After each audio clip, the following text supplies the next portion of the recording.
جی انصاری صاحب السلام علیکم۔ جی جی پہلے تو میں اطہر مجید صاحب سے اور ہمارے اطہر مجید صاحب کے رائے سے متفق ہوں کہ میلاد النبی تو نہیں منانا چاہیے، البتہ سیرت النبی منایا جا سکتا ہے سال کے کسی حصے میں۔ میرا سوال یہ ہے کہ یوم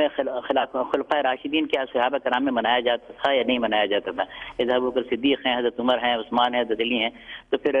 یوم مسلح موعود اور یوم مسیح موعود بنانے کی کیا جواز نکلتا ہے قرآن حدیث کی روشنی میں؟ یہ آپ ذرا اس پہ روشنی ڈالیں۔ سیرت النبی تو بالکل صحیح ہے کہ بہت سے حالات کیونکہ آج کل کے بچے، آج کل کی لوگ واقف نہیں ہوتے حضور صلی اللہ علیہ وسلم کی سیرت سے، اس کا واقف کرانا بہت ضروری ہے موقع محل کے حساب سے، یہ تو بالکل درست ہے، مگر یہ نبی کے علاوہ کسی اور کا خلیفہ کا منانا قرآن حدیث کی روشنی میں کہاں تک درست ہے؟ ٹھیک ہے جی انصاری صاحب، بہت بہت شکریہ، آپ کا سوال پہنچ گیا۔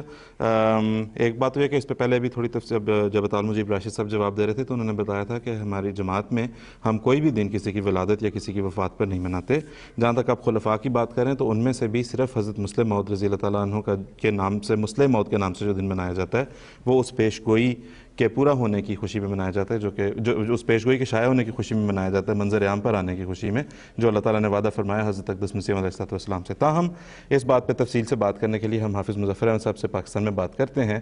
اور حافظ صاحب آپ کو ارشاد انصاری صاحب کا سوال پہنچ گیا ہوگا، سن لیا ہوگا آپ نے۔ جی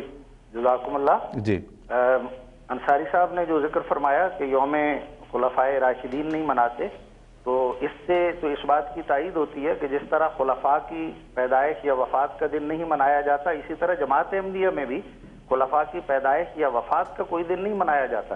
لیکن جیسا کہ امام صاحب نے بھی ذکر کیا ہے کہ اس دور کی جو ضرورت ہے، اس دور میں اسلام کے احیاء کے لیے جو مہم شروع کی گئی حضرت بانی جماعت احمدیہ کے ذریعے سے،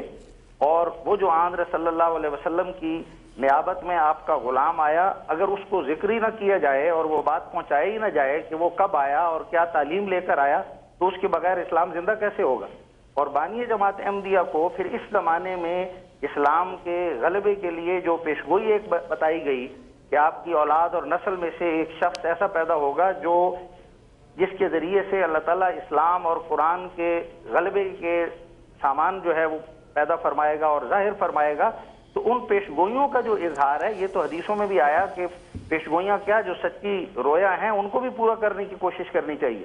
تو ان پیشگوئیوں کا اظہار جیسا کہ امام صاحب نے بیان کیا تھا، دراصل قرآن شریف کی اس آیت کے تابع ہے کہ وَذَكِّرْهُمْ بِأَيَّامِ اللَّهِ، کہ جو اللہ تعالیٰ کے دن ہیں وہ ان کو یاد کرایا کرو، اور اگر یہ نہ کروائیں تو یہ ایک ناشکری کی صورت پیدا ہو جاتی ہے۔ وہ لوگ جو ترستے تھے کہ کب آئے گا وقت کا امام اور مسیح، اور صدیاں انتظار میں گزر گئیں،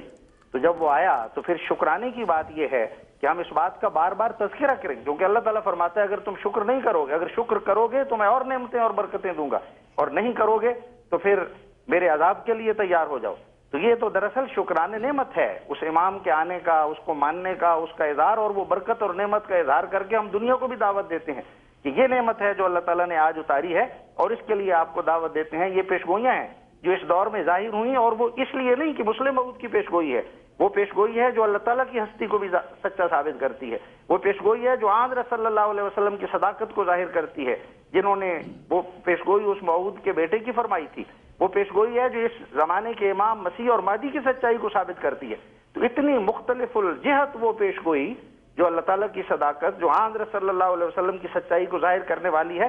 اس کا اظہار کسی یوم خلفائے راشدین کی طرح کا اظہار نہیں ہے، بلکہ وہ تو بنیادی صداقتوں سے دنیا کو روشناس کرانے کا ایک ذریعہ ہے۔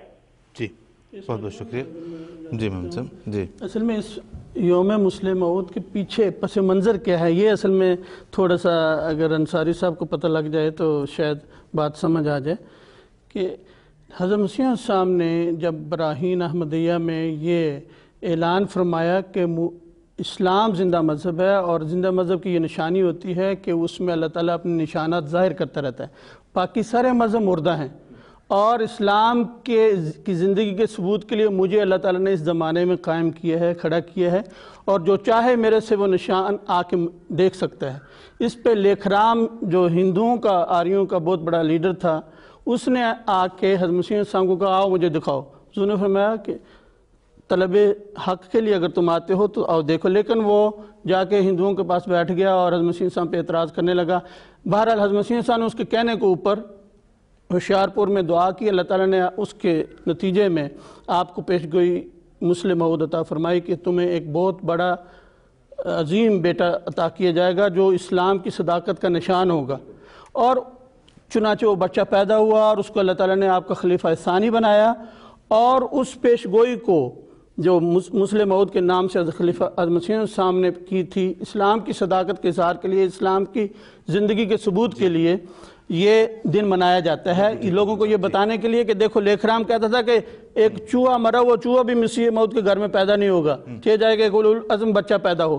لیکن اس کے جواب میں اللہ تعالیٰ نے سچ مچ وہ بچہ پیدا کیا اور اس کو 52 سال خلافت مسیح موعود نصیب کی، اور اس نے عظیم الشان کارنامے کیے۔ اس پیش گوئی کے شان کے اظہار کے لیے یوم مسلم موعود بنایا جاتا ہے، نہ کہ یوم خلافت یا خلیفہ ثانی۔ جی ٹھیک ہے، بہت بہت شکریہ مومن صاحب۔ میں عرض کرنا چاہتا ہوں کہ یہ جو سوال کا آخری حصہ ہے اس کے بارے میں تو بڑی اچھی وضاحت ہو گئی ہے، لیکن انصاری صاحب کے سوال کا پہلا حصہ یہ تھا کہ خلافت راشدہ کا کیوں مطلب ذکر نہیں کیا جاتا، خلفائے راشدین کا۔ بات یہ ہے کہ اس میں یہ سمجھنا چاہیے کہ ہمارے جو جماعت کے جلسے ہیں جن کا بھی ذکر ہوا، جلسہ سالانہ ہو یا خلافت کا جلسہ ہو، ان سارے جلسوں میں حسب موقع ضروری طور پہ لازمی طور پر خلافت راشدہ کا اور خلفائے راشدین کی سیرت کا بھی ذکر ہوتا ہے۔ یہ ایک ایسا موضوع ہے جو ہم کبھی بھول ہی نہیں سکتے۔ بات یہ ہے کہ اس وقت جماعت احمدیہ میں اللہ تعالیٰ کے فضل سے خلافت کا جو نظام جاری ہے، ہم یقین رکھتے ہیں کہ رسول اکرم صلی اللہ علیہ وسلم کی حدیث مبارکہ کے مطابق یہ اسی خلافت راشدہ کے احیاء کا دور ہے، اسی کا تسلسل ہے۔ اس لیے جب خلافت کی بات ہوتی ہے کسی جگہ پر تو خلفاء کا بھی ذکر آتا ہے، اور جب خلافت کا تذکرہ ہو، خلافت کا جلسہ ہو، تو اس میں بات اسی سے شروع ہوتی ہے جو اصل مرکز اور منبع ہے، اور وہ ہے خلافت راشدہ، اور خلفائے راشدین کا بھی ذکر ہوتا ہے۔ پھر اس کے بعد چونکہ دور حاضر میں ہمارے سامنے جو اس کے مظاہر ظاہر ہوئے اور ان کی اللہ تعالیٰ کی جو تائید و نصرت نصیب ہوئی، اس کا تذکرہ بھی اس میں ہوتا ہے۔ تو یہ ایک ہی چیز ہے، ہم اسی خلافت راشدہ کے تسلسل کو سمجھتے ہیں، اور ان موضوعات کا ذکر ہمارے جلسوں میں بڑی باقاعدگی کے ساتھ ہوتا رہتا ہے۔ جی بالکل ٹھیک، بہت بہت شکریہ۔